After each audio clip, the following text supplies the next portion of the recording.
Kaugnay sa nalalapit na pagdiriwang ng 74th birthday ng Philippine Marine Corps, isang programang Marine Veterans Homecoming Fiesta ang ginanap sa Bonifacio Naval Station Grandstand, Port Bonifacio, Taguig City. Ang aktibidad na ito ay naglalayong bigyang parangal at pagpapahalaga ang natatanging kontribusyon ng mga Marine Veterans sa Philippine Marine Corps. Dinaluhan ito ng mahigit 700 Marine Veterans sa pamumuno ni Marine Veterans Pusiano S. Milena, ang ika-16 na komandant ng Philippine Marine Corps, at ni Marine Veterans Jose Dagdagan, ang kauna-unahang Marines na naging Sergeant Major ng Armed Forces of the Philippines.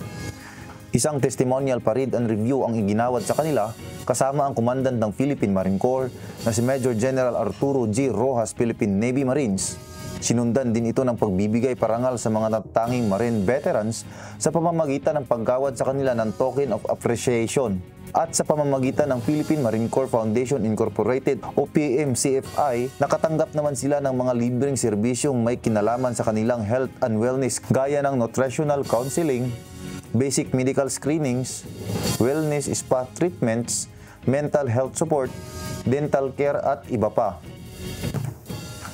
Labis ang tuwa na nandarama ng mga Marine Veterans sa pambihirang programang ito na inialay sa kanila ng Philippine Marine Corps.